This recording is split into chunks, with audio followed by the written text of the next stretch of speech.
Lektion 1: Nachhaltiges Modegeschäft. Hallo Anna, ich habe darüber nachgedacht, ein Unternehmen zu gründen. Ich habe eine Leidenschaft für nachhaltige Mode. Was ist mit dir? Hallo John. Nachhaltige Mode ist eine spannende Branche. Ich habe mich auch schon immer dafür interessiert. Haben Sie darüber nachgedacht, welche Art von Unternehmen Sie gründen möchten? Absolut. Ich erwäge, einen Online-Shop zu eröffnen, der ethisch hergestellte Kleidung und Accessoires anbietet. Ich möchte nachhaltige Modeentscheidungen fördern und das Bewusstsein für die Umweltauswirkungen von Fast Fashion schärfen. Das ist eine fantastische Idee. Die Nachfrage nach nachhaltiger Mode wächst, und ein Online-Shop würde es Ihnen ermöglichen, ein breiteres Publikum zu erreichen. Haben Sie irgendwelche Schritte unternommen, um dieses Unternehmen zu gründen? Ja, ich habe mich an einen lokalen Modedesigner gewandt, der sich auf umweltfreundliche Materialien spezialisiert hat.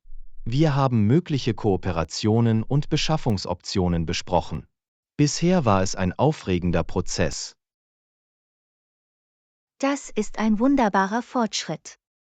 Die Zusammenarbeit mit einem Modedesigner, der Ihre Vision teilt, trägt dazu bei, die Qualität und Nachhaltigkeit Ihrer Produkte sicherzustellen.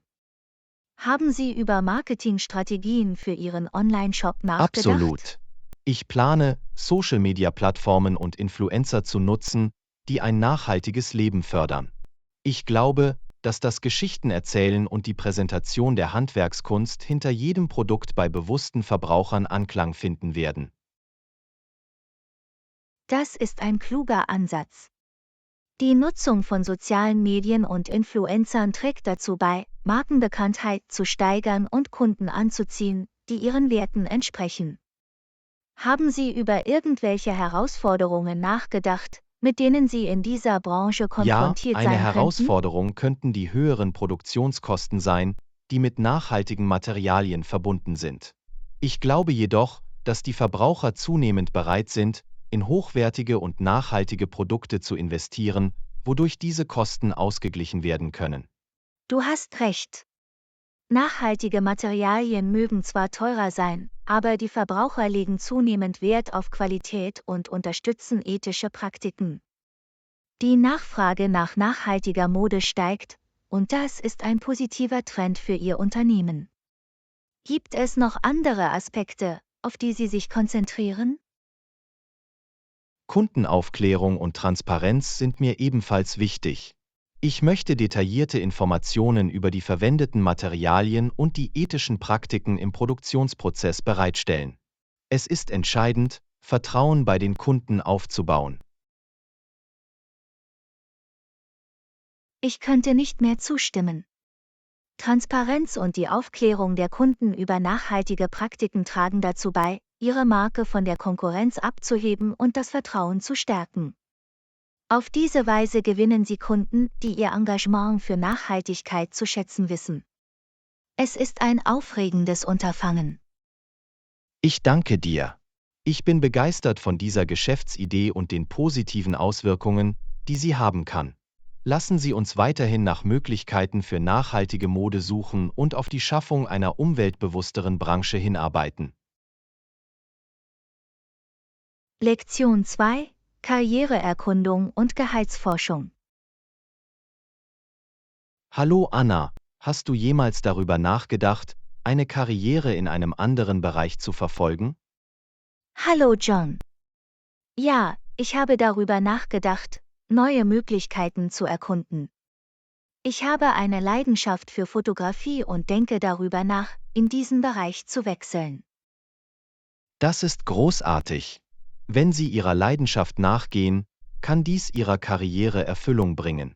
Haben Sie das Durchschnittsgehalt für ähnliche Positionen in der Fotobranche recherchiert? Ja, ich habe einige Nachforschungen angestellt. Es ist ratsam, ein Verständnis der Gehaltsspanne für die Rollen zu haben, an denen ich interessiert bin. Es hilft mir, realistische Erwartungen zu setzen und entsprechend zu planen. Absolut. Wenn Sie die durchschnittliche Gehaltsspanne kennen, erhalten Sie eine bessere Vorstellung davon, was Sie erwartet, und stellen sicher, dass Sie für Ihre Fähigkeiten und Erfahrungen fair entlohnt werden. Gibt es eine bestimmte Ressource, die Sie für Ihre Recherche verwenden?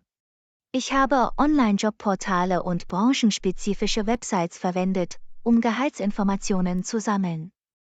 Sie bieten Einblicke in die aktuellen Markttrends und helfen mir, das Verdienstpotenzial in der Fotobranche einzuschätzen. Das ist ein kluger Ansatz. Online-Jobportale und Branchenwebsites sind wertvolle Informationsquellen. Sind Sie auf andere Faktoren gestoßen, die das Gehaltsniveau im Bereich Fotografie beeinflussen könnten? Ja, ich habe festgestellt, dass Faktoren wie Erfahrung, Spezialisierung und Standort die Gehaltsunterschiede beeinflussen können. Erfahrene Fotografen oder solche mit Nischenkenntnissen erhalten möglicherweise höhere Gehälter, und bestimmte Städte oder Regionen bieten möglicherweise bessere Verdienstmöglichkeiten. Das ist ein wichtiger Punkt. Erfahrung und Spezialisierung können bei Gehaltsverhandlungen durchaus eine Rolle spielen. Darüber hinaus ist es wichtig, die Lebenshaltungskosten an verschiedenen Standorten zu berücksichtigen, um sicherzustellen, dass Ihr Gehalt den Ausgaben in diesem Bereich entspricht. Haben Sie Tipps zur Gehaltsverhandlung gefunden? Ja, Verhandlungsgeschick ist unerlässlich, wenn es um Gehälter geht. Ich habe gelernt, dass es wichtig ist, Ihre Qualifikationen hervorzuheben, dem Arbeitgeber Ihren Wert zu demonstrieren und bereit zu sein, auf der Grundlage Ihrer Recherchen zu verhandeln. Es geht darum, starke Argumente für sich selbst zu präsentieren. Absolut. Wenn Sie mit Zuversicht verhandeln und einen gut recherchierten Fall vorlegen, können Sie Ihre Chancen auf ein günstiges Gehalt verbessern. Es ist eine Fähigkeit, die es wert ist, entwickelt zu werden. Gibt es noch etwas, das Sie während Ihrer beruflichen Entdeckungsreise entdeckt haben? Eine Sache, die ich erkannt habe, ist, wie wichtig es ist, sich zu vernetzen und Verbindungen aufzubauen. Die Zusammenarbeit mit Fachleuten auf diesem Gebiet kann wertvolle Erkenntnisse liefern und Türen zu potenziellen Chancen öffnen. Es ist ein kontinuierlicher Lernprozess. Networking ist in der Tat entscheidend. Der Aufbau von Beziehungen und die Erweiterung Ihres beruflichen Netzwerks können zu unerwarteten Möglichkeiten und wertvollen Ratschlägen führen. Es ist toll, dass Sie aktiv verschiedene Karrieremöglichkeiten erkunden. Viel Glück bei deinen fotografischen Ambitionen. Lektion 3: Umweltbewusstsein und Erholung im Freien. Hallo Anna, hast du schon einmal Nationalparks oder Naturschutzgebiete erkundet? Hallo John. Ja, ich liebe es, Zeit in der Natur zu verbringen. Ich habe ein paar Nationalparks besucht und die schönen Wanderwege und Landschaften genossen. Warst du schon in einem? Absolut. Naturparks bieten wunderbare Möglichkeiten zur Erholung im Freien. Ich bin in mehreren Parks gewandert und habe die atemberaubende Aussicht geschätzt. Apropos Parks, wissen Sie, wie ernst das Problem der globalen Erwärmung ist? Ja, das ist ein großes Problem. Die globale Erwärmung führt zu steigenden Temperaturen, schmelzenden Gletschern und schweren Wetterereignissen. Es ist wichtig, dass wir Maßnahmen ergreifen, um die Auswirkungen zu mildern. Sind Sie auf Initiativen gestoßen, die sich mit diesem Problem befassen? Ja, es gibt verschiedene Initiativen zur Bekämpfung des Klimawandels. Einige beinhalten die Reduzierung der CO2-Emissionen, die Förderung erneuerbarer Energien und die Befürwortung nachhaltiger Praktiken. Es erfordert kollektive Anstrengungen. Denken Sie, dass Freizeitaktivitäten im Freien zum Umweltbewusstsein beitragen können? Absolut.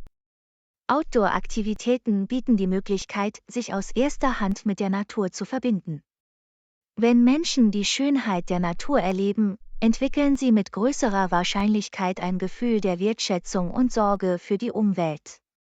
Haben Sie jemals an umweltfreundlichen Outdoor-Aktivitäten teilgenommen?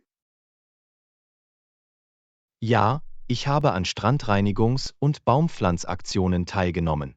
Es ist eine lohnende Möglichkeit, einen Beitrag zur Umwelt zu leisten und das Bewusstsein für die Bedeutung des Schutzes natürlicher Räume zu schärfen. Gibt es Nationalparks oder Naturschutzgebiete in Ihrer Nähe?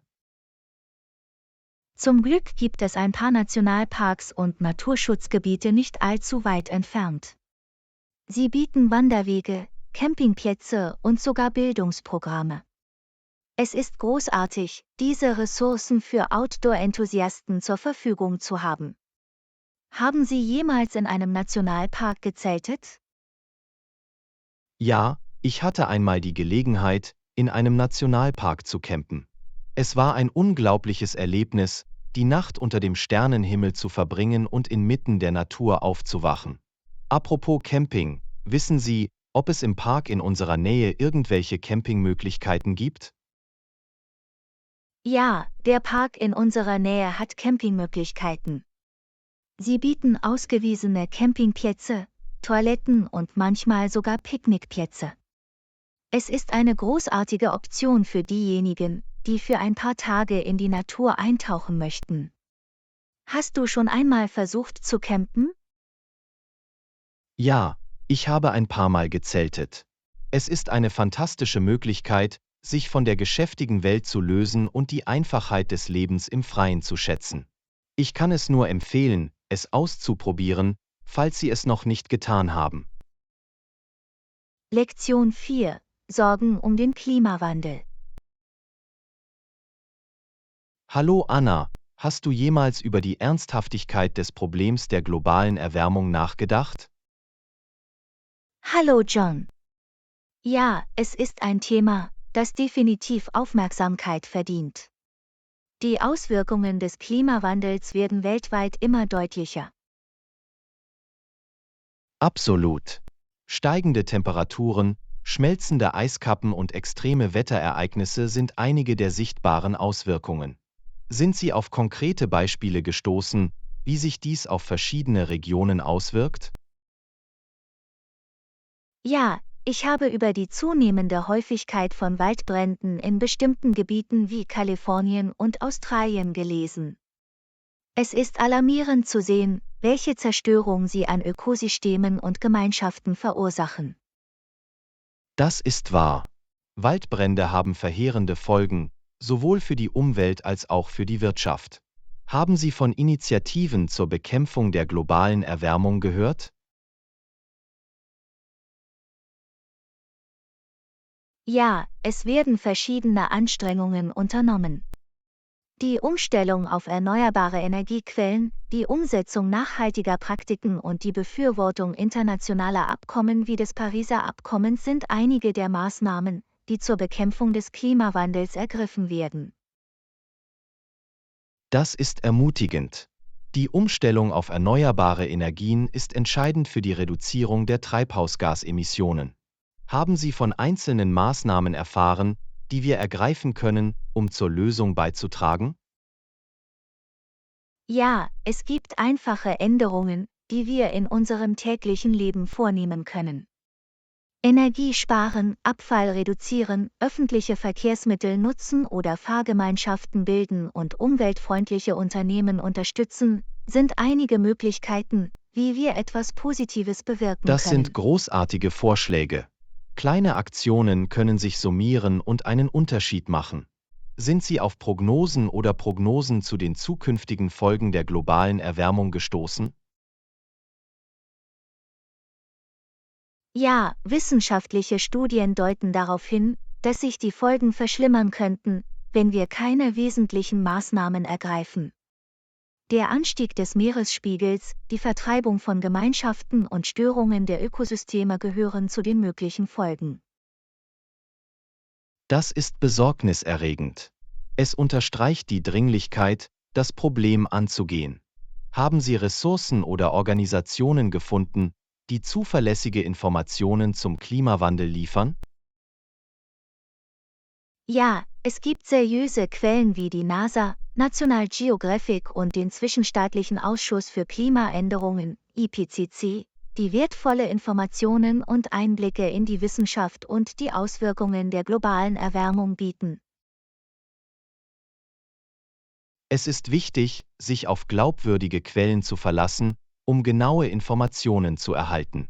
Sind Sie auf Debatten oder Skepsis rund um das Thema globale Erwärmung gestoßen? Ja, zu bestimmten Aspekten gibt es unterschiedliche Meinungen und Debatten.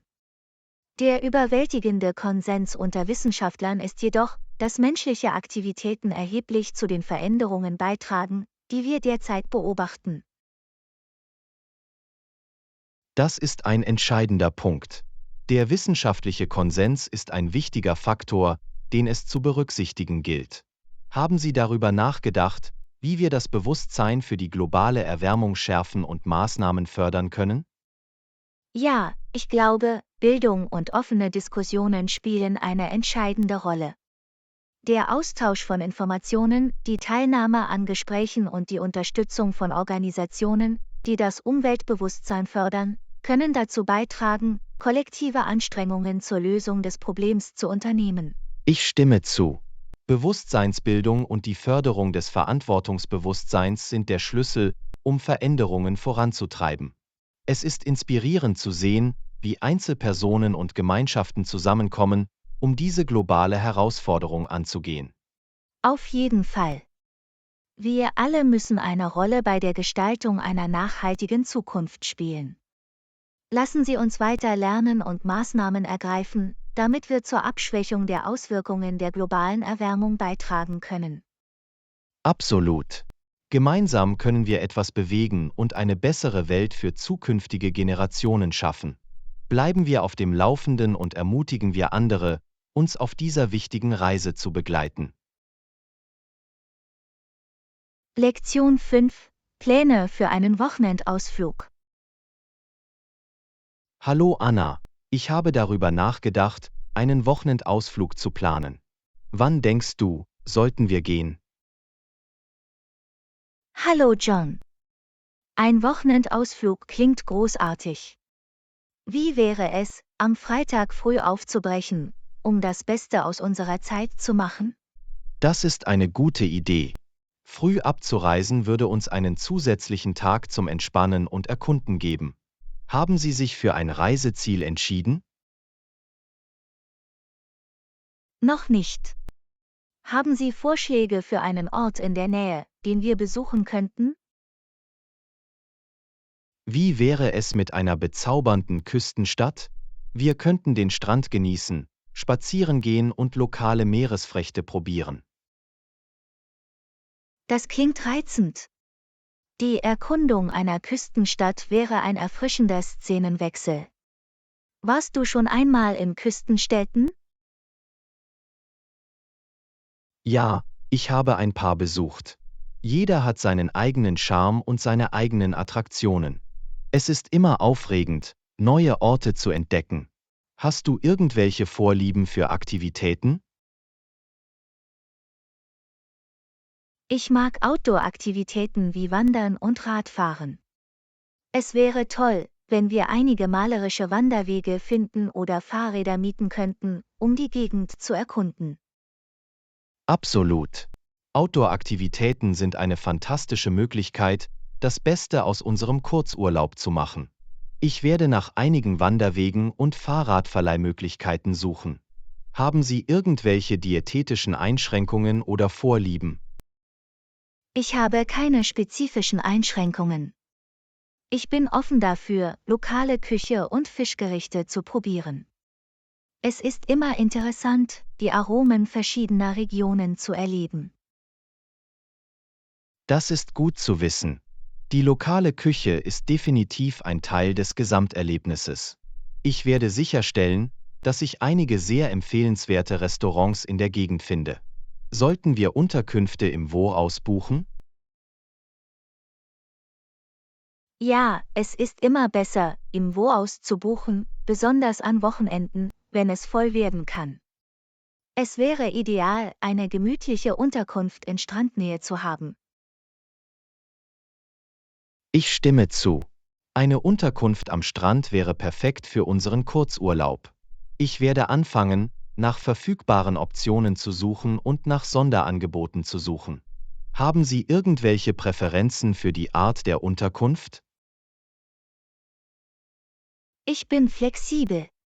Es könnte ein gemütliches Strandhäuschen, ein Boutique-Hotel oder sogar ein Bed and Breakfast sein. Solange es bequem und in der Nähe des Strandes ist, wäre es großartig. In Ordnung. Das werde ich bei der Suche nach einer Unterkunft berücksichtigen. Stellen wir sicher, dass wir alles für unseren Wochenendausflug bereit haben und bereiten wir uns auf eine entspannte und unvergessliche Zeit vor. Absolut. Ich freue mich auf unseren Wochenendausflug. Es wird eine wunderbare Gelegenheit sein, sich zu entspannen und neue Erinnerungen zu schaffen. Machen wir das Beste daraus. Auf jeden Fall. Es wird ein unglaubliches Abenteuer. Ich werde die Pläne fertigstellen und die Details bald mit Ihnen teilen. Machen Sie sich bereit für einen unvergesslichen Wochenendausflug. Lektion 6: Wettervorhersage. Hallo Anna, es sieht so aus, als ob heute Regen vorhergesagt wird. Ich hoffe, es wird nicht zu schwer sein. Hallo John. Ja, den Wetterbericht habe ich auch gesehen. Es ist immer gut, auf unerwartete Regenfälle vorbereitet zu sein. Normalerweise habe ich einen Regenschirm oder einen Regenmantel dabei. Das ist eine kluge Idee. Ich habe heute tatsächlich vergessen, meinen Regenmantel mitzubringen. Hast du irgendwelche Vorschläge, was ich tun kann, um trocken zu bleiben? Keine Sorge. Sie können versuchen, ein Geschäft in der Nähe zu finden, das Regenschirme verkauft. Sie sind normalerweise in Convenience Stores oder sogar bei einigen Straßenhändlern erhältlich. Das ist ein guter Vorschlag. Ich werde nach Orten Ausschau halten, an denen ich einen Regenschirm kaufen kann. Es würde sich bei Regen auf jeden Fall als nützlich erweisen.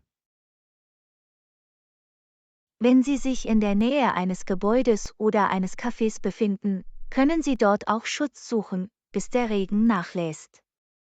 Es ist eine vorübergehende Lösung, um trocken zu bleiben. In einem nahegelegenen Gebäude Schutz zu suchen, klingt nach einem guten Backup-Plan. Das behalte ich im Hinterkopf, falls ich keinen Schirm finde. Danke für den Vorschlag. Du bist willkommen. Eine andere Möglichkeit besteht darin, einen Regenschirm mit jemandem zu teilen, falls Sie zufällig einen freundlichen Fremden sehen, der in dieselbe Richtung geht. Einen Regenschirm zu teilen ist eine großartige Idee. Es hält uns nicht nur trocken, sondern bietet auch die Möglichkeit für eine freundliche Interaktion. Ich werde meine Augen nach einer solchen Gelegenheit offen halten. Definitiv. Es ist eine kleine Geste, die zu interessanten Gesprächen und Verbindungen führen kann. Außerdem ist es immer nett, jemandem in Not zu helfen. Ich stimme voll und ganz zu. Zufällige freundliche Handlungen können jemandem den Tag versüßen, besonders bei unerwarteten Regenschauern. Es ist eine Win-Win-Situation. Unbedingt. Und wenn Sie ohne Regenschirm in den Regen geraten, denken Sie daran, Unterschlupf zu finden und Ihre elektronischen Geräte und wichtigen Dokumente vor Nässe zu schützen. Der Schutz meiner Sachen ist von entscheidender Bedeutung. Ich werde dafür sorgen, dass sie sicher und trocken sind. Es ist eine gute Erinnerung daran, bei Regenwetter Vorsichtsmaßnahmen zu treffen. Vorsicht ist immer besser als Nachsicht. Regentage können unvorhersehbar sein, aber mit ein wenig Vorbereitung können wir sie problemlos bewältigen. Danke für die hilfreichen Tipps. Ich werde in Zukunft mehr auf das Wetter achten und sicherstellen, dass ich besser vorbereitet bin. Regen wird mich nicht wieder unvorbereitet erwischen. Du bist willkommen. Es geht darum, vorbereitet und anpassungsfähig zu sein. Ich hoffe, der Regen trübt deinen Tag nicht zu sehr. Bleib trocken und pass auf dich auf. Ich danke dir. Ich werde den Regen begrüßen und das Beste aus dem Tag machen. Bleib auch trocken und hab einen wunderschönen Tag vor dir. Lektion 7: Abenteuerlicher Ausflug. Hallo Anna, ich habe über einen Wochenendausflug nachgedacht. Wie wäre es, ein Tal zu erkunden? Hallo John. Das klingt faszinierend. Ich bin bereit für ein Abenteuer. Wie lange sollten wir für diese Reise einplanen? Nun, in Anbetracht der Entfernung und der Aktivitäten, die wir machen wollen, denke ich, dass ein dreitägiges Wochenende ideal wäre. Was denkst du? Ich stimme zu. 3 Tage sollten uns genug Zeit geben, um die Umgebung zu erkunden und zu genießen. An welches Tal denkst du? Ich habe großartige Dinge über Yosemite Valley gehört. Es bietet atemberaubende Naturschönheiten und verschiedene Wanderwege. Warst du schon einmal dort? Nein, ich hatte noch keine Gelegenheit, das Yosemite Valley zu besuchen. Es klingt nach einem fantastischen Reiseziel. Wie schwierig ist der Trail, den du dir vorstellst? Der Weg, den ich mir vorstelle, ist mittelschwer. Er bietet eine kleine Herausforderung, aber nichts Überwältigendes. Es ist perfekt für diejenigen, die eine Mischung aus Abenteuer und malerischen Ausblicken genießen. Das klingt genau richtig. Ich will ein bisschen herausfordern, aber ich möchte auch die Schönheit der Umgebung schätzen. Gibt es bestimmte Sehenswürdigkeiten oder Sehenswürdigkeiten, auf die wir achten sollten? Definitiv. Das Yosemite Valley ist bekannt für seine Wahrzeichen wie El Capitan und Half Dome. Sie bieten eine atemberaubende Aussicht und sind bei Wanderern und Kletterern beliebt. Wir sollten sicherstellen, dass sie in unsere Reiseroute aufgenommen werden.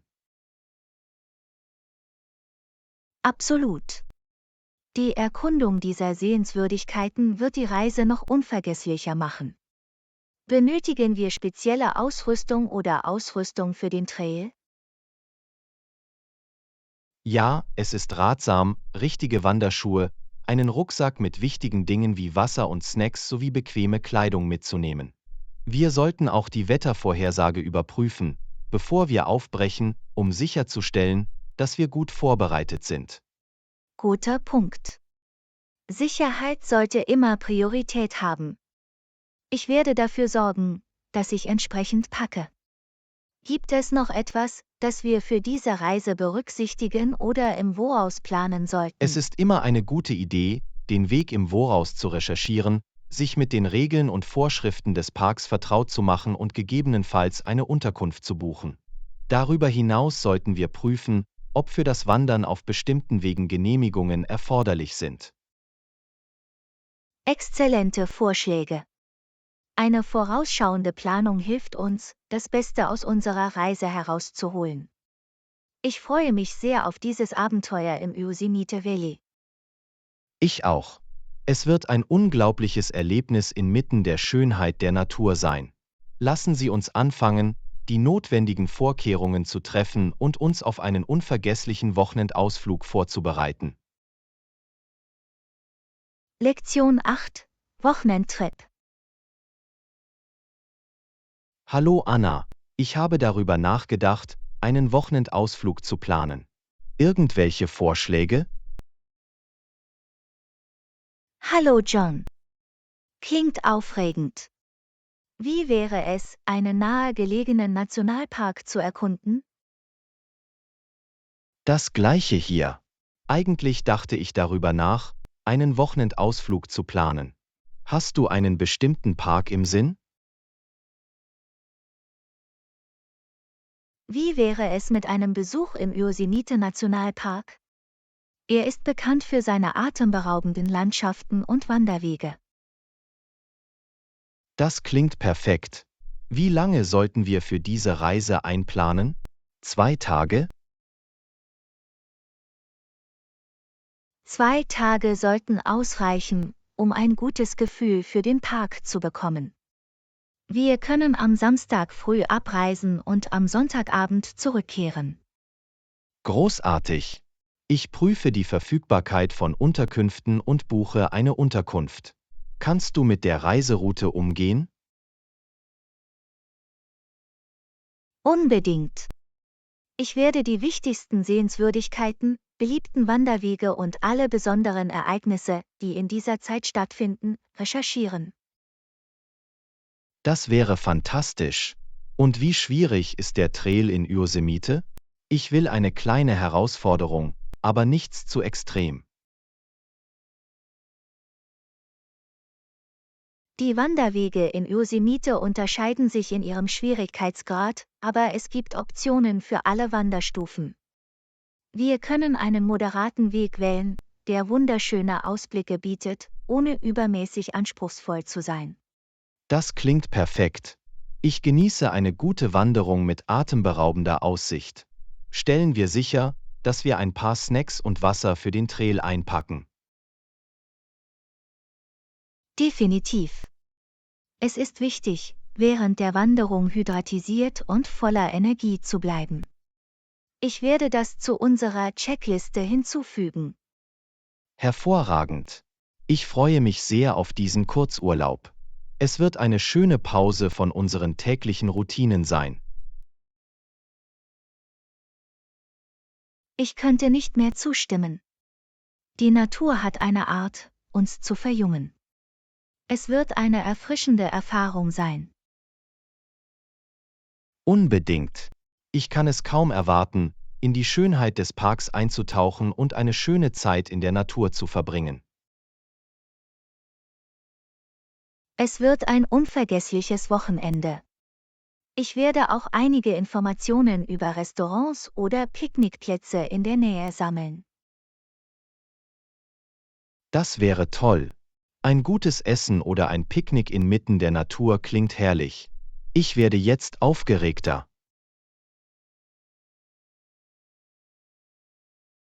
Ich auch. Machen wir diesen Wochenendausflug zu einem unvergesslichen Erlebnis. Ich fange sofort mit der Planung an. Danke. Ich schätze Ihre Hilfe und Ihren Enthusiasmus. Es wird ein unglaubliches Abenteuer. Du bist willkommen. Ich freue mich, Teil des Planungsprozesses zu sein. Mach dich bereit für ein fantastisches Wochenende in Yosemite. Unbedingt. Ich fange an zu packen und bereite alles für unser Abenteuer vor. Ich kann es kaum erwarten.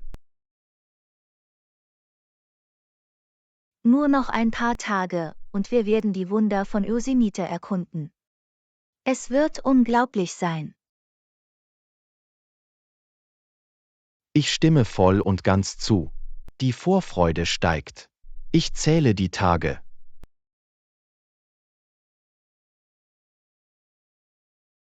Lektion 9: Kulinarische Erkundung. Hallo Anna, ich bin auf dieses neue Restaurant in der Stadt gestoßen. Sie haben ein einzigartiges Menü. Willst du es ausprobieren? Hallo John. Das klingt unglaublich. Ich bin immer bereit, neue Orte auszuprobieren. Welche Art von Küche servieren Sie? Es ist ein Fusion-Restaurant, das Aromen aus verschiedenen Kulturen kombiniert. Sie bieten eine Mischung aus asiatischen, mediterranen und lateinamerikanischen Gerichten. Das klingt faszinierend. Ich liebe es, verschiedene Geschmacksrichtungen zu erkunden. Gibt es ein bestimmtes Gericht, auf das du dich freuen würdest? Ja, sie haben dieses charakteristische Gericht namens Spiky Mango Tango. Es ist eine Kombination aus süßen und würzigen Aromen. Es klingt köstlich. Oh, das klingt verlockend. Das füge ich definitiv zu unserer Liste hinzu. Wir werden auf jeden Fall Platz dafür sparen. Unbedingt. Und sie haben auch eine große Auswahl an vegetarischen und veganen Optionen. Es ist auf unterschiedliche Ernährungspräferenzen zugeschnitten. Das ist toll zu hören. Es ist immer schön, Optionen für alle zu haben. Ich schätze Restaurants, die inklusiv sind. Ich könnte nicht mehr zustimmen. Es ist wichtig, eine Vielzahl von Auswahlmöglichkeiten zu haben, um unterschiedlichen Geschmäckern und Lebensstilen gerecht zu werden. Definitiv. Also, wann sollten wir dieses kulinarische Abenteuer planen? Wie wäre es mit diesem Wochenende? Dieses Wochenende funktioniert für mich. Ich reserviere für Samstagabend. Welcher Zeitpunkt wäre für Sie günstig? Samstagabend klingt perfekt. Machen wir es gegen 19 Uhr. So können wir ein gemütliches Abendessen genießen. Klingt nach einem Plan. Ich rufe an und sichere die Reservierung für Samstag um 19 Uhr. Ich freue mich sehr darauf.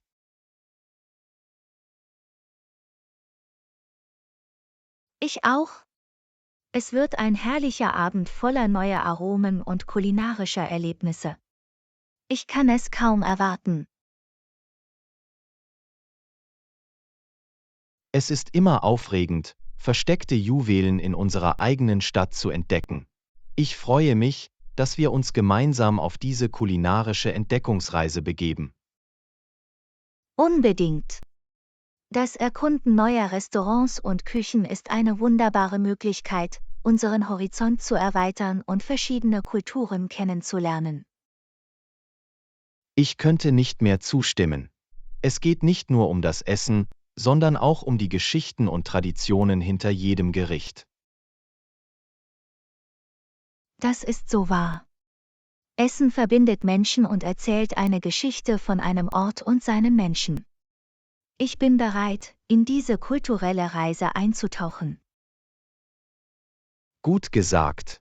Unsere Geschmacksknospen werden verwöhnt und unser Geist wird für neue kulinarische Erlebnisse geöffnet sein. In der Tat. Lasst uns dieses Abenteuer mit offenem Geist und leerem Magen angehen. Der Samstag kann nicht früh genug kommen. Unbedingt. Machen Sie sich bereit für ein Fest der Aromen und eine Nacht voller kulinarischer Köstlichkeiten. Es wird ein unvergessliches kulinarisches Erlebnis. Ich speiche schon, wenn ich nur daran denke. Danke, dass du das vorgeschlagen hast. Ich bin dankbar für unsere gemeinsame Liebe zum Essen und Erkunden. Du bist willkommen. Ich freue mich, dass du genauso aufgeregt bist wie ich. Machen wir uns bereit für einen Abend voller gastronomischer Wunder. Lektion 10: Dynamisches London. Hallo Anna, ich habe über unser nächstes Reiseziel nachgedacht. Wie wäre es mit London? Es hat eine fantastische Mischung an Attraktionen.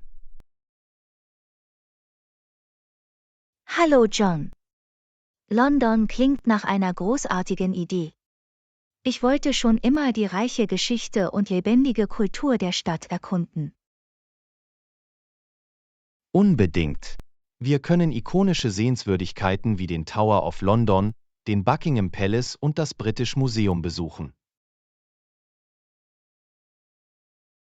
Das klingt fantastisch. Ich bin besonders daran interessiert, das British Museum zu besuchen.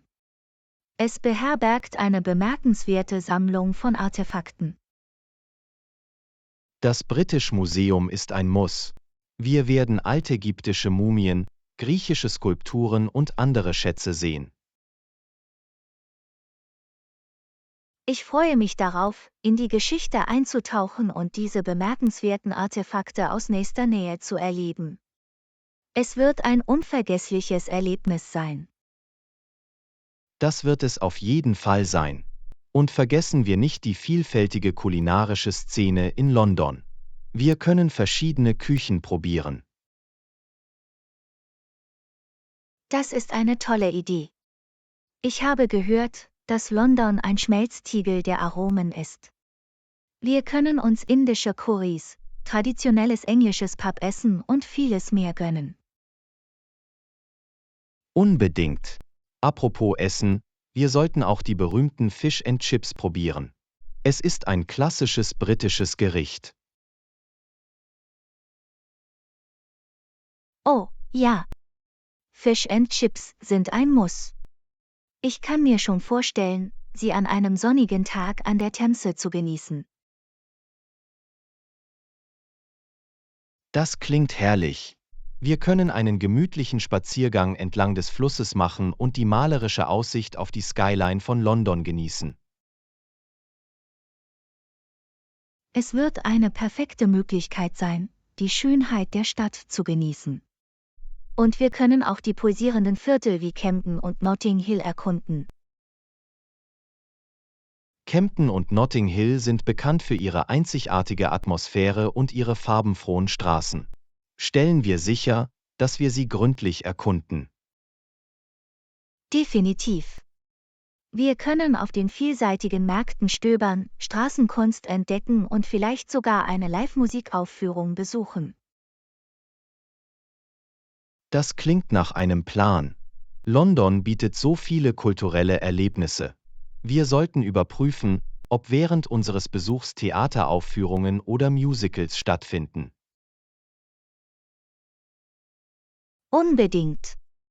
Londons Theaterszene ist weltweit bekannt. Wir können uns eine fesselnde Aufführung im West End ansehen und Teil der Magie sein. Es wird ein unvergessliches Erlebnis sein. Ich freue mich darauf, in die pulsierende Energie Londons einzutauchen. Ich auch. Die Stadt hat so viel zu bieten, von ihrer Geschichte und Kultur bis hin zu ihren kulinarischen Köstlichkeiten und lebhaften Vierteln. London hat wirklich für jeden etwas zu bieten. Ich freue mich, dass wir uns gemeinsam auf dieses Abenteuer einlassen. Es wird unglaublich werden. Ich könnte nicht mehr zustimmen. Unsere Reise nach London wird eine und Entdeckungsreise sein. Machen wir das Beste daraus. Unbedingt. Lassen Sie uns mit der Planung beginnen und uns auf eine unglaubliche Zeit in der dynamischen Stadt London vorbereiten. Es wird ein Knaller. Lektion 11: Eskapade im Freien. Hallo Anna, ich habe darüber nachgedacht, einen Campingausflug zu machen. Wissen Sie, ob Campingplätze für Reservierungen verfügbar sind? Hallo John. Camping klingt nach einer großartigen Idee. Ich werde auf Ihrer Website nachschauen, welche Campingplätze wann verfügbar sind. Das wäre hilfreich. Ich bevorzuge Campingplätze mit malerischer Aussicht und Zugang zu Wanderwegen. Es trägt zum Gesamterlebnis bei. Ich stimme vollkommen zu. Die Natur zu erkunden und Wanderungen zu unternehmen, gehören zu den besten Teilen des Campings. Es ist erfrischend und belebend. Unbedingt. Es ist eine großartige Möglichkeit, sich von unseren täglichen Routinen zu lösen und sich wieder mit der natürlichen Schönheit um uns herum zu verbinden. Ich könnte nicht mehr zustimmen.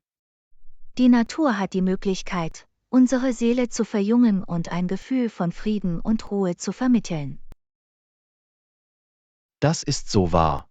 Und Camping gibt uns auch die Möglichkeit, wertvolle Outdoor-Fähigkeiten zu erlernen, wie zum Beispiel ein Zelt aufzubauen und ein Lagerfeuer zu machen. Es ist eine Chance, unsere Überlebensfähigkeiten zu verbessern und zu lernen, uns an unterschiedliche Umgebungen anzupassen.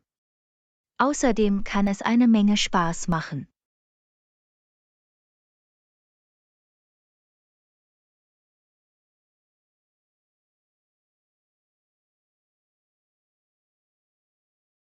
Oh, ich liebe die Idee, Marshmallows zu rösten und S'mores zuzubereiten. Es ist ein köstlicher Leckerbissen, der zum Campingerlebnis beiträgt. Das ist es auf jeden Fall. Und während wir campen, können wir auch nachts die Sterne beobachten. Abseits der Lichter der Stadt wird der Himmel ein atemberaubender Anblick sein. Sternenbeobachtung klingt magisch.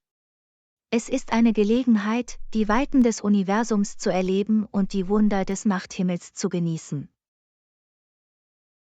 Unbedingt. Wir können sogar ein Teleskop mitbringen und versuchen, Sternbilder zu identifizieren. Es wäre eine großartige Gelegenheit, mehr über Astronomie zu erfahren. Ich bin ganz dafür. Es ist faszinierend, etwas über die Sterne und Sternbilder zu lernen. Es ist, als würde man die Geheimnisse des Universums lüften. Ich könnte nicht mehr zustimmen. Und bevor wir campen gehen, sollten wir eine Checkliste mit den wichtigsten Campingausrüstungen und Utensilien erstellen. Das ist eine tolle Idee. Wir möchten keine wichtigen Gegenstände wie ein Zelt, Schlafsäcke, Kochutensilien und Insektenschutzmittel vergessen. Genau. Vorbereitung ist der Schlüssel zu einem erfolgreichen Campingausflug. Wir möchten sicherstellen, dass wir alles haben, was wir für einen komfortablen Aufenthalt benötigen. Unbedingt. Und es ist immer gut, die Prinzipien von Lee Notres zu beachten, damit wir die Schönheit der natürlichen Umwelt bewahren können. Das ist ein wichtiger Punkt. Wir sollten immer die Natur respektieren und den Campingplatz so verlassen, wie wir ihn vorgefunden haben, ohne Schaden anzurichten. Ich könnte nicht mehr zustimmen. Seien wir verantwortungsbewusste Camper und hinterlassen wir nur Fußabdrücke und wundervolle Erinnerungen an unsere Outdoor-Eskapade. Gut gesagt. Ich freue mich auf diesen Campingausflug und die Abenteuer, die uns in der freien Natur erwarten. Ich auch. Es wird ein unvergessliches Erlebnis voller Natur, Gelassenheit und neuer Entdeckungen sein. Lassen Sie uns das voll und ganz annehmen. Unbedingt. Lass uns mit der Planung beginnen und uns auf ein fantastisches Campingabenteuer vorbereiten. Die Natur ruft und wir sind bereit zu antworten. Lektion 12: Karriereschub. Hallo Anna, hast du jemals darüber nachgedacht, ein Praktikum zu machen? Es kann ein kluger Schachzug sein, Türen zu öffnen und ihnen zu helfen, eine starke berufliche Grundlage aufzubauen. Hallo John. Ja, ich habe darüber nachgedacht. Praktika bieten wertvolle praktische Erfahrungen und die Möglichkeit, von Fachleuten auf diesem Gebiet zu lernen. Unbedingt. Es ist eine Gelegenheit, theoretisches Wissen in einem praktischen Umfeld anzuwenden und Einblicke in die Branche zu gewinnen, an der Sie interessiert sind. Das ist so wahr. Praktika ermöglichen es Ihnen auch, Ihr berufliches Netzwerk zu erweitern, was für zukünftige Karrieremöglichkeiten von Vorteil sein kann. Networking ist in der Tat ein entscheidender Aspekt des Karrierewachstums. Der Aufbau von Verbindungen zu Fachleuten in Ihrem Bereich kann zu wertvollem Mentoring und Stellenempfehlungen führen. Ich könnte nicht mehr zustimmen. Es ist wichtig, jede Gelegenheit zu nutzen, um mit Branchenexperten in Kontakt zu treten und aus ihren Erfahrungen zu lernen. Definitiv. Praktika geben Ihnen auch einen Vorgeschmack auf verschiedene Arbeitsumgebungen und helfen Ihnen, Ihre beruflichen Interessen einzugrenzen. Das ist ein gutes Argument. Die Erkundung verschiedener Praktika kann Ihnen helfen, Ihre Stärken und Leidenschaften zu entdecken und sie auf dem richtigen Karriereweg zu finden. Unbedingt. Es geht darum, besser zu verstehen, was Ihnen Spaß macht und wo Ihre Fähigkeiten am besten aufeinander abgestimmt sind. Und vergessen wir nicht, dass Praktika oft zu Vollzeitstellenangeboten führen können. Viele Unternehmen ziehen es vor, Kandidaten mit vorheriger Praktikumserfahrung einzustellen. Das ist absolut richtig. Praktika dienen als Sprungbrett, um sich eine Festanstellung zu sichern und ihren beruflichen Werdegang voranzutreiben. Es ist aufregend, über die potenziellen Möglichkeiten nachzudenken, die sich aus einem gut ausgeführten Praktikum ergeben können. Es ist eine Chance, einen bleibenden Eindruck zu hinterlassen. Definitiv. Während eines Praktikums ist es wichtig, proaktiv zu sein, Initiative zu ergreifen und ihre Fähigkeiten und ihr Engagement unter Beweis zu stellen, um das Beste aus der Erfahrung herauszuholen. Ich stimme voll und ganz zu. Wenn Sie in Ihren Praktikumsaufgaben alles daran setzen, können Sie einen bleibenden Eindruck hinterlassen und Türen für zukünftiges Wachstum öffnen. Unbedingt. Es ist auch eine großartige Gelegenheit, wichtige übertragbare Fähigkeiten wie Kommunikation, Teamwork und Problemlösung zu entwickeln. Diese Fähigkeiten sind in jedem professionellen Umfeld von unschätzbarem Wert. Praktika bieten eine Plattform, um diese Fähigkeiten zu verbessern und zu verfeinern. Das ist richtig. Und vergessen Sie nicht, Feedback von Ihren Vorgesetzten und Kollegen einzuholen. Konstruktive Kritik kann dir helfen, zu wachsen und dich zu verbessern. Feedback ist entscheidend für die persönliche und berufliche Entwicklung. Nehmen Sie es unvoreingenommen an und nutzen Sie es, um Ihre Fähigkeiten kontinuierlich zu verfeinern. Definitiv. Und bevor Sie sich für Praktika bewerben, stellen Sie sicher, dass Sie Ihren Lebenslauf und Ihr Anschreiben so anpassen, dass relevante Erfahrungen und Fähigkeiten hervorgehoben werden. Die Anpassung Ihrer Bewerbungsunterlagen zeigt Ihr echtes Interesse und hebt Sie von anderen Kandidaten ab. Das ist ein entscheidender Schritt. Unbedingt. Informieren Sie sich über die Unternehmen, bei denen Sie sich bewerben, und bereiten Sie sich auf Vorstellungsgespräche vor, indem Sie häufig gestellte Interviewfragen üben.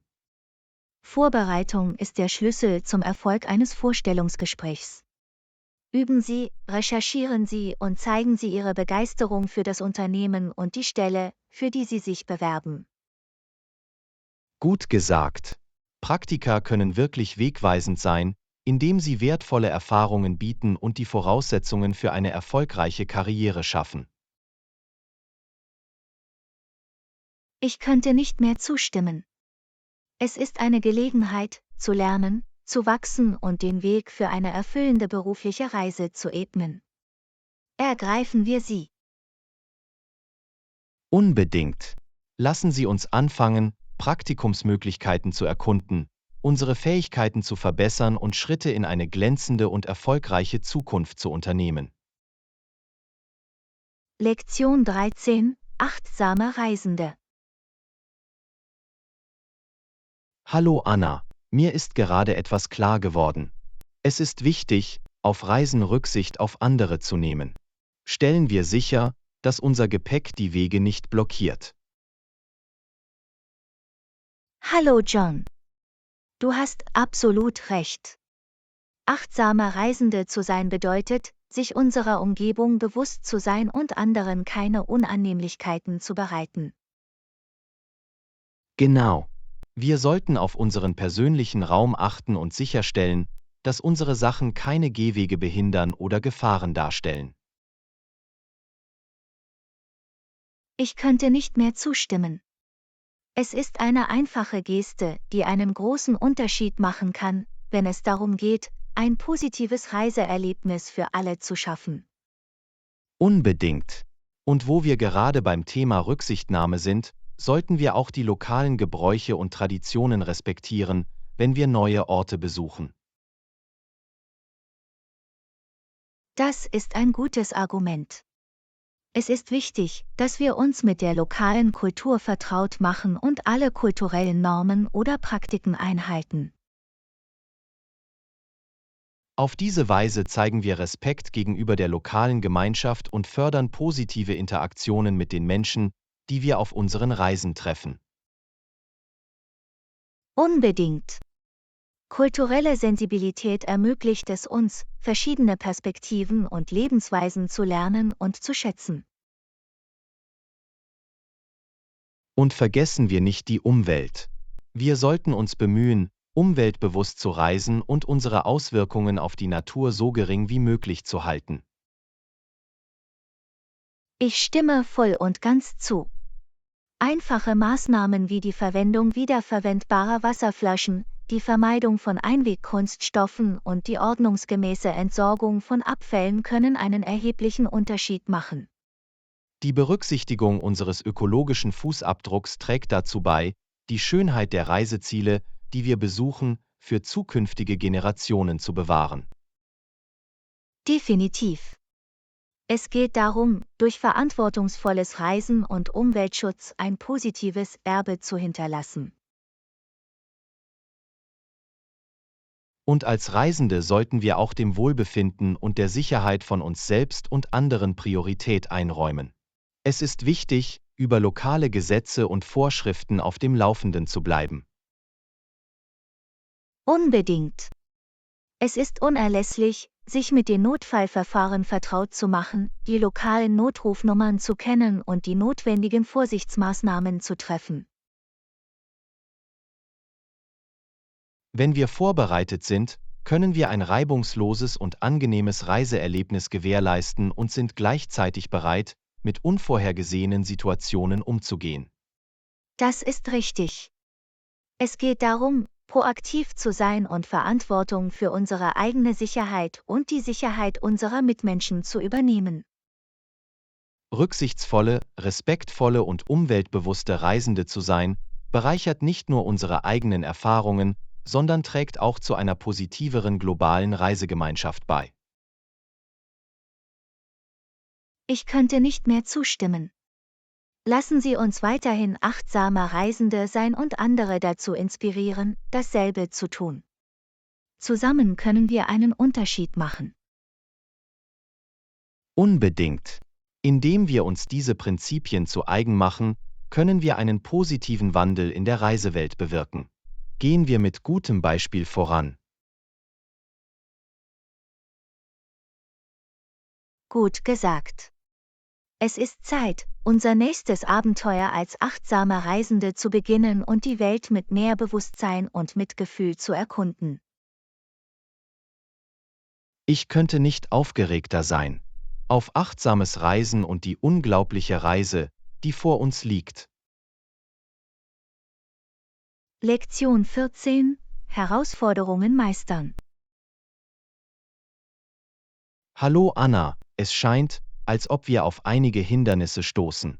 Eines unserer Teammitglieder wurde krank und kann nicht arbeiten. Hallo John. Das ist bedauerlich. Wir müssen einen Weg finden, mit der Situation umzugehen und sicherzustellen, dass die Arbeit erledigt wird. Unbedingt. Lassen Sie uns die Arbeitsbelastung einschätzen und prüfen, ob wir die Aufgaben auf die verbleibenden Teammitglieder verteilen können. Das klingt nach einem guten Plan. Wir sollten mit dem Team kommunizieren und besprechen, wie wir uns in dieser Zeit gegenseitig unterstützen können.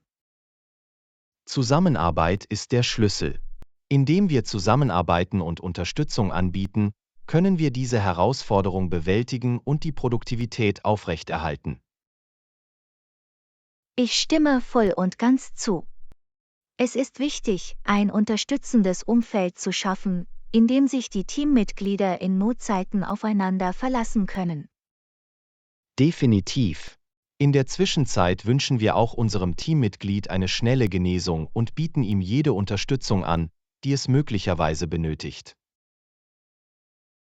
Empathie und Mitgefühl zu zeigen, trägt wesentlich zum Aufbau einer starken Teamdynamik bei. Lassen Sie uns unsere Unterstützung auf unseren Kollegen ausdehnen. Unbedingt.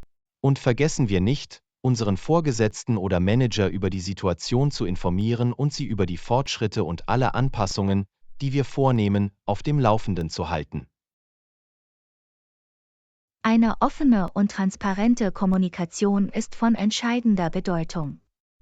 Indem wir unsere Vorgesetzten auf dem Laufenden halten, können wir sicherstellen, dass sie sich der Herausforderungen bewusst sind, vor denen wir stehen, und der Maßnahmen, Das die ist wir zu ihrer richtig. Bewältigung Es ist ergreifen. wichtig, proaktiv zu sein und regelmäßige Updates bereitzustellen, um ein Gefühl von Transparenz und Rechenschaftspflicht aufrechtzuerhalten. Einverstanden. Auf diese Weise können wir unser Engagement für die Überwindung von Hindernissen und die Erzielung von Ergebnissen auch unter schwierigen Umständen unter Beweis stellen. Und lassen Sie uns diese Erfahrung als Gelegenheit nutzen, um zu lernen und zu wachsen. Durch die Bewältigung von Herausforderungen entwickeln wir Resilienz und Fähigkeiten zur Problemlösung. Unbedingt. Jedes Hindernis bietet eine Chance für persönliches und berufliches Wachstum. Lassen Sie uns es als wertvolle Lernerfahrung betrachten. Gut gesagt. Herausforderungen sind Teil der Reise, und es ist die Art und Weise, wie wir auf sie reagieren, die unseren Erfolg ausmacht.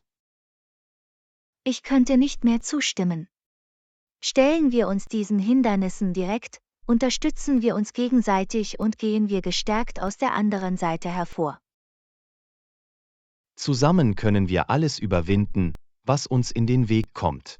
Bleiben wir konzentriert, anpassungsfähig und entschlossen, unsere Ziele zu erreichen. Unbedingt. Mit unserer gemeinsamen Anstrengung und Entschlossenheit werden wir Lösungen finden und als Sieger hervorgehen. Lasst uns weiter voranschreiten. Das ist der Geist. Lassen Sie uns diese Herausforderungen in Chancen verwandeln und unsere Widerstandsfähigkeit unter Beweis stellen. Wir haben das. In der Tat. Lassen Sie uns die Hindernisse überwinden und beweisen, dass wir in der Lage sind, Großes zu erreichen, egal was uns im Weg steht. Ich könnte nicht mehr zustimmen. Lassen Sie uns diese Herausforderungen direkt angehen und als Team gestärkt daraus hervorgehen. Auf unsere unerschütterliche Entschlossenheit. Lektion 15: Reiseziele erkunden. Hallo Anna, ich habe nach verschiedenen Reisezielen gesucht. Es gibt so viele Optionen zur Auswahl. Hallo John. Das ist aufregend. Ich liebe es, neue Orte zu erkunden. Welche Art von Zielen ziehen Sie in Betracht? Nun, ich untersuche sowohl urbane als auch natürliche Umgebungen. Ich möchte die Lebendigkeit der Städte sowie die Ruhe der Natur erleben. Das klingt nach einem großartigen Plan. Es ist immer schön, ein Gleichgewicht zwischen der Energie des Stadtlebens und der Ruhe natürlicher Landschaften zu haben. Unbedingt. Ich berücksichtige auch die kulturellen Aspekte jedes Reiseziels. Ich möchte in lokale Traditionen eintauchen und etwas über verschiedene Bräuche lernen. Das ist eine wunderbare Idee. Indem Sie die lokale Kultur in sich aufnehmen, werden Sie ein authentischeres und bereichernderes Reiseerlebnis haben. Definitiv. Und wenn es um Übernachtungsmöglichkeiten geht, bin ich offen für verschiedene Optionen. Hotels, Hostels oder sogar einzigartige Aufenthalte wie Ökolodges oder Gastfamilien. Es ist toll, eine Vielfalt an Unterkünften zu haben. Jede Option bietet ein anderes Erlebnis und ist auf unterschiedliche Vorlieben und Budgets zugeschnitten. Genau. Flexibilität ist der Schlüssel. Indem wir verschiedene Arten von Unterkünften in Betracht ziehen, können wir diejenige finden, die unseren Bedürfnissen am besten entspricht und unser Reiseerlebnis insgesamt verbessert. Unbedingt. Und vergessen wir nicht, wie wichtig es ist, vorausschauend zu planen.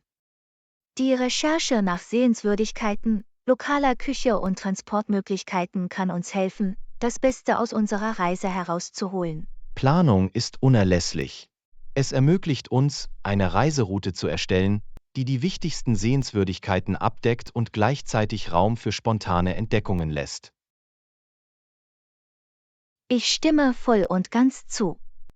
Es geht darum, ein Gleichgewicht zwischen Struktur und Flexibilität zu finden, damit wir das Beste aus unserer Zeit machen und gleichzeitig unerwartete Momente genießen können. Lassen Sie uns während der Erkundung auch eine Reiseroute erstellen, die einige Ziele abseits der Touristenpfade beinhaltet. Es ist aufregend, versteckte Juwelen zu entdecken, die nicht so bekannt sind. Ich liebe diese Idee. Die Erkundung weniger bekannter Orte ermöglicht es uns, den Menschenmassen zu entkommen und eine authentischere Seite des Reiseziels zu erleben. Unbedingt. Es geht darum, die verborgenen Schätze zu finden, die vom Mainstream-Tourismus oft übersehen werden. Sie bieten oft einzigartige Erlebnisse und atemberaubende natürliche Schönheit. Ich könnte nicht mehr zustimmen. Verlassen wir die typischen Touristenpfade und entdecken wir die verborgenen Wunder, die jedes Reiseziel zu bieten hat. Und während wir forschen, sollten wir auch auf nachhaltige Reisepraktiken achten. Wählen Sie umweltfreundliche Transportmöglichkeiten und respektieren Sie die lokale Umwelt. Das ist ein entscheidender Punkt.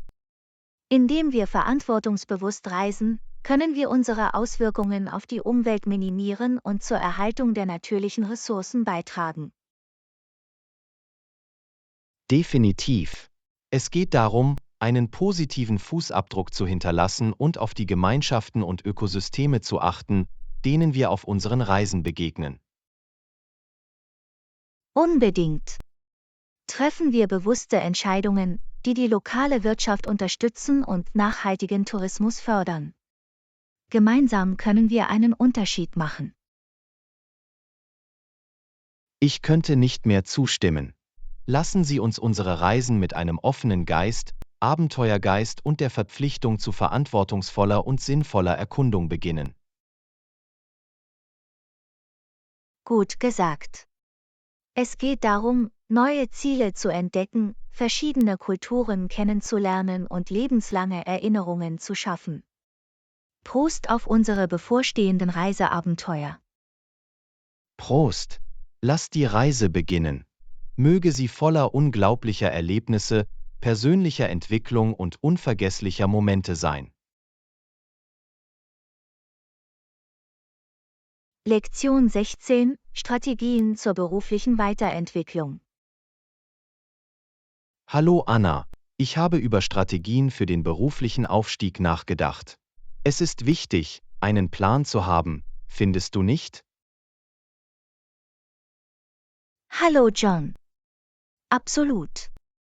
Ein gut durchdachter Karriereplan kann uns helfen, unseren beruflichen Weg zu beschreiten und unsere Ziele zu erreichen. Definitiv. Eine Strategie, die mir in den Sinn kommt, ist kontinuierliches Lernen und berufliche Weiterentwicklung.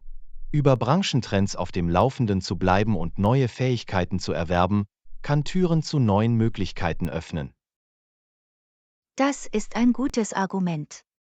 Investitionen in unser eigenes Wachstum und unsere Entwicklung zeigen unser Engagement für Selbstverbesserung und können uns in den Augen der Arbeitgeber wertvoller machen. Unbedingt.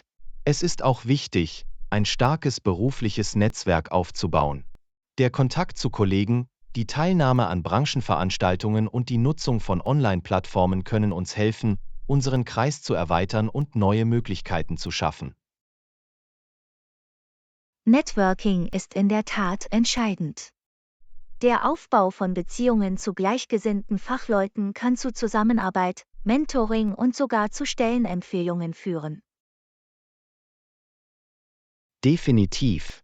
Eine weitere Strategie besteht darin, klare Ziele zu setzen und unsere Fortschritte regelmäßig zu bewerten. Indem wir definieren, was wir erreichen wollen, können wir konzentriert bleiben und Maßnahmen ergreifen, um die von uns gewünschten Ergebnisse zu erzielen. Das Setzen von Zielen gibt uns Orientierung und Motivation. Es hilft uns, auf dem richtigen Weg zu bleiben und unseren Erfolg dabei zu messen. Unbedingt. Und vergessen wir nicht, wie wichtig effektive Kommunikationsfähigkeiten sind. Die Fähigkeit, unsere Ideen zu artikulieren, mit anderen zusammenzuarbeiten und uns selbstbewusst zu präsentieren, kann unseren beruflichen Aufstieg erheblich beeinflussen. Kommunikationsfähigkeiten sind in allen Aspekten unseres Berufslebens unerlässlich. Sie ermöglichen es uns, Beziehungen aufzubauen, andere zu beeinflussen und unsere Gedanken und Ideen effektiv zu vermitteln. Definitiv. Es ist auch wichtig, Feedback einzuholen und offen für konstruktive Kritik zu sein. Indem wir uns kontinuierlich verbessern und auf der Grundlage von Feedback anpassen, können wir unsere Fähigkeiten verfeinern und unsere Leistung verbessern. Feedback ist wertvoll für das Wachstum. Wenn wir Feedback annehmen, zeigen wir unsere Bereitschaft, zu lernen und uns weiterzuentwickeln, und es kann uns helfen, Bereiche zu identifizieren, in denen wir uns verbessern können. Schließlich glaube ich, dass es wichtig ist, eine positive Denkweise beizubehalten und einen proaktiven Ansatz zu verfolgen. Proaktiv zu sein ermöglicht es uns, Chancen zu nutzen, Initiative zu ergreifen und unser Führungspotenzial unter Beweis zu stellen. Eine positive Denkweise und eine proaktive Einstellung können unseren Karriereweg erheblich verändern. Sie helfen uns, Herausforderungen zu meistern, widerstandsfähig zu bleiben und das Beste aus jeder Situation herauszuholen. Ich könnte nicht mehr zustimmen. Indem wir diese Strategien umsetzen und uns weiterhin für unsere berufliche Entwicklung einsetzen, können wir den Weg für eine erfolgreiche und erfüllende Karriere ebnen. Gut gesagt. Lassen Sie uns diese Strategien im Hinterkopf behalten, wenn wir unseren Karriereweg beschreiten, stets nach Wachstum streben und dabei die Chancen nutzen. Unbedingt. Auf unser kontinuierliches Wachstum, Lernen und Erfolg. Mögen wir neue Höhen erreichen und unsere Karriereziele erreichen. Lektion 17: Selbstbewusstsein in der Hautpflege. Hallo Anna, ich fühle mich jetzt selbstbewusster, wenn es darum geht, meine Haut zu pflegen. Ich habe eine Hautpflegeroutine befolgt und das macht einen Unterschied. Hallo John. Das ist toll zu hören. Hautpflege ist wichtig für die Erhaltung einer gesunden und strahlenden Haut. Welche Änderungen haben Sie an Ihrer Routine vorgenommen? Nun, ich habe mit den Grundlagen begonnen. Täglich reinigen, mit Feuchtigkeit versorgen und Sonnencreme auftragen. Es ist erstaunlich, wie diese einfachen Schritte eine große Wirkung haben können. Unbedingt. Die Reinigung hilft, Schmutz und Unreinheiten zu entfernen, Feuchtigkeit spendet der Haut Feuchtigkeit und Sonnencreme schützt vor schädlichen UV-Strahlen. Diese sind die Grundlage einer guten Hautpflegeroutine. Definitiv. Ich habe auch gelernt, wie wichtig ein Peeling ist. Es hilft, abgestorbene Hautzellen zu entfernen und sorgt für einen glatteren Teint. Ein Peeling ist in der Tat von Vorteil. Es kann die Hautstruktur verbessern und die Wirksamkeit anderer Hautpflegeprodukte verbessern. Unbedingt. Ich habe angefangen, einen wöchentlichen Peeling-Schritt in meine Routine aufzunehmen, und ich habe festgestellt, dass meine Haut heller aussieht und sich weicher anfühlt. Das ist ein großer Fortschritt. Ein weiterer wichtiger Aspekt der Hautpflege ist es, Ihren Hauttyp zu verstehen und Produkte zu verwenden, die auf seine spezifischen Bedürfnisse zugeschnitten sind. Ich stimme zu. Jede Haut ist einzigartig, und die Verwendung von Produkten, die speziell für unseren Hauttyp entwickelt wurden, kann einen erheblichen Unterschied machen, um die gewünschten Ergebnisse zu erzielen. Unbedingt. Es ist wichtig zu wissen, ob Ihre Haut trocken, fettig, Mischhaut oder empfindlich ist, und die Produkte entsprechend auszuwählen. Definitiv. Ich habe auch gelernt, welche Vorteile es hat, Seren und Gesichtsmasken in meine Routine aufzunehmen. Sie bieten gezielte Behandlungen und verleihen der Haut einen zusätzlichen Schub. Seren und Gesichtsmasken können wegweisend sein. Sie enthalten konzentrierte Inhaltsstoffe, die auf spezifische Probleme wie Flüssigkeitszufuhr, Aufhellung oder Anti-Aging zugeschnitten sind. Unbedingt. Ich habe ein feuchtigkeitsspendendes Serum und eine aufhellende Maske ausprobiert und festgestellt, dass meine Haut praller und strahlender aussieht. Das ist wunderbar.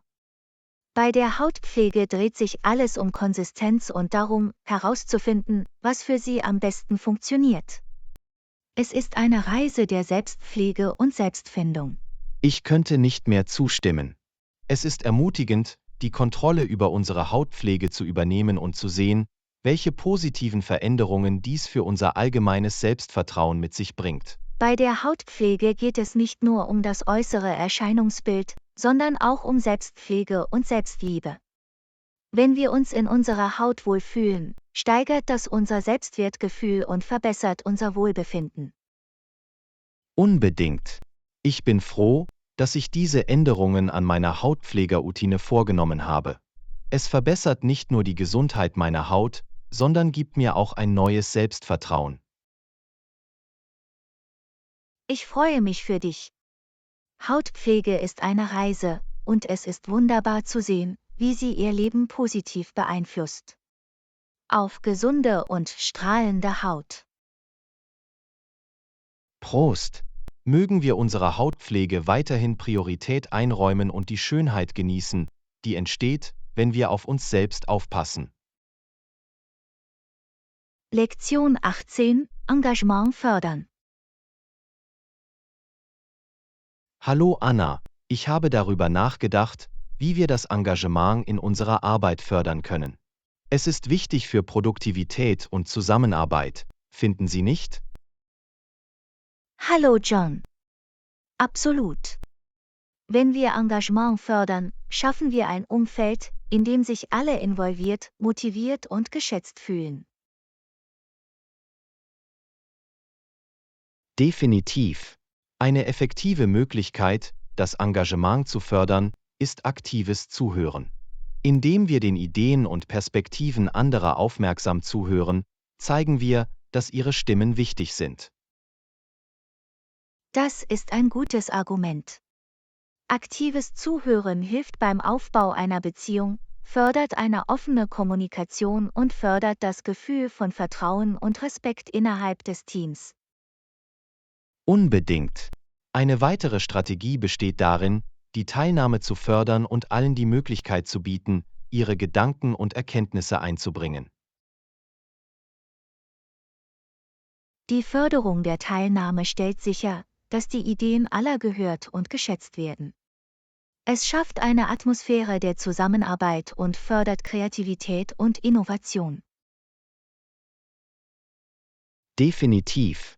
Eine weitere Möglichkeit, das Engagement zu fördern, besteht darin, konstruktives Feedback und Anerkennung für eine gut gemachte Arbeit zu geben. Es zeigt, dass wir die Bemühungen unserer Kollegen schätzen und anerkennen. Konstruktives Feedback und Anerkennung sind starke Motivatoren. Sie helfen nicht nur dem Einzelnen, sich weiterzuentwickeln, sondern schaffen auch eine positive und unterstützende Arbeitskultur. Unbedingt. Es ist auch wichtig, das Zielbewusstsein und die Ausrichtung auf die Ziele der Organisation zu fördern. Wenn Mitarbeiter verstehen, wie ihre Arbeit zum Gesamtbild beiträgt, fühlen sie sich engagierter. Ein klares Zielbewusstsein gibt den Mitarbeitern ein Gefühl von Sinn und Richtung. Es fördert ihre Leidenschaft und ihr Engagement für ihre Arbeit. Definitiv. Eine weitere Strategie besteht darin, eine gesunde Work-Life-Balance zu fördern.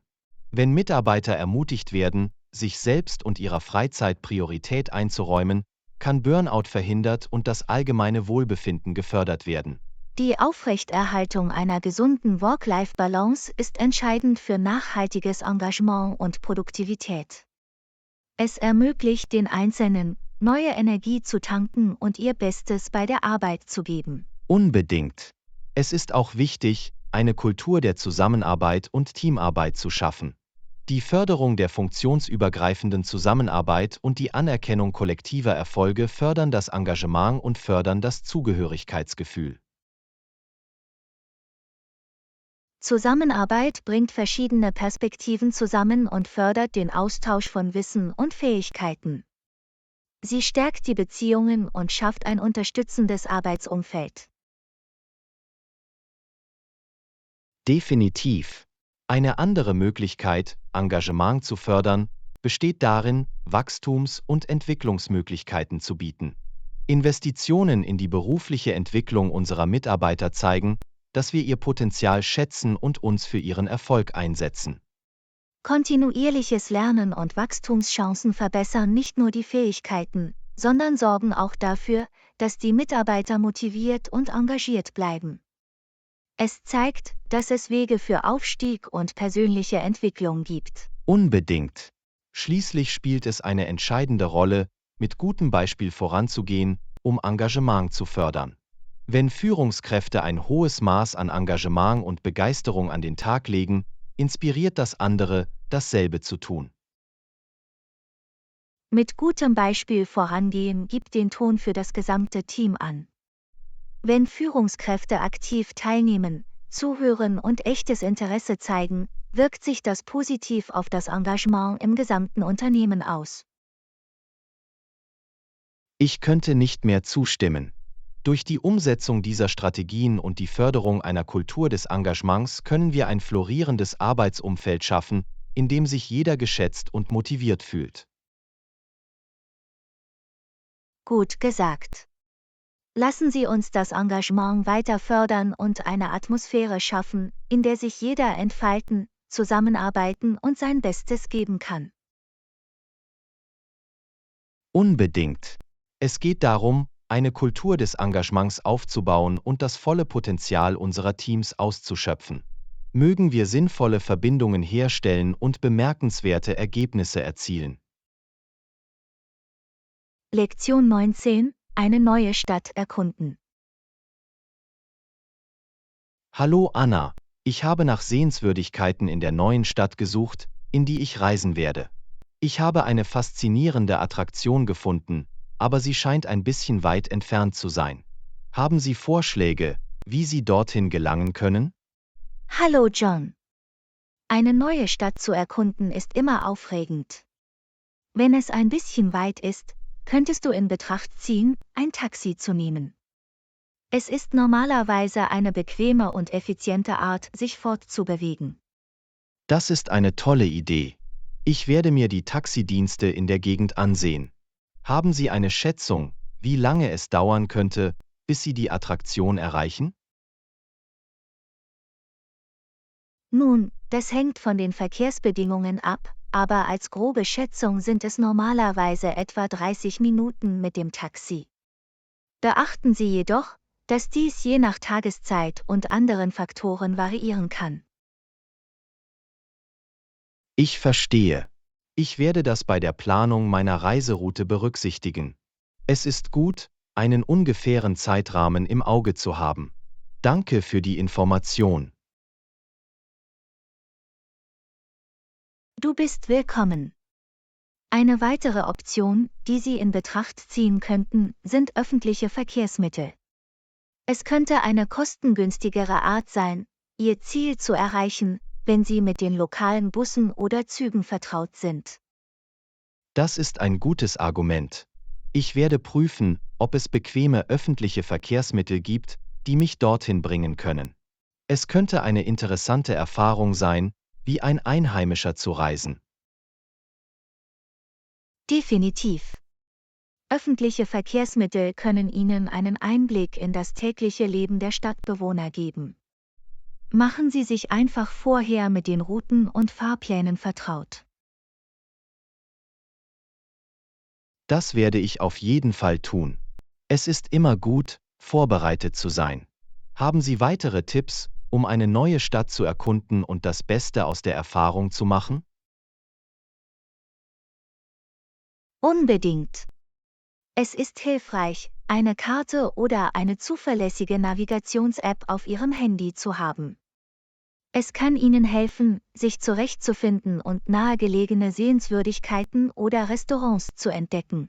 Das ist ein toller Vorschlag.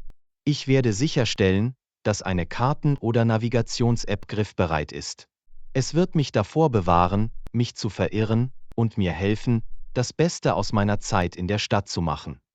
Ein weiterer Tipp ist, mit Einheimischen zu interagieren. Sie haben oft wertvolle Einblicke und Empfehlungen zu versteckten Juwelen oder Orten, die Sie unbedingt besuchen müssen, die möglicherweise nicht in den typischen Reiseführern stehen. Die Interaktion mit Einheimischen klingt nach einer fantastischen Möglichkeit, authentische Erlebnisse zu entdecken. Ich werde auf jeden Fall versuchen, Gespräche zu beginnen und von den Leuten zu lernen, die die Stadt am besten kennen. Das ist der Geist. Der Kontakt mit Einheimischen kann Ihr Reiseerlebnis bereichern und zu unvergesslichen Begegnungen führen. Genießen Sie Ihre Erkundung und verbringen Sie eine wundervolle Zeit in der neuen Stadt. Ich danke dir. Ich freue mich auf das Abenteuer und darauf, all die Sehenswürdigkeiten und Geräusche zu genießen. Ich werde sicherstellen, dass ich das Beste aus meiner Reise mache.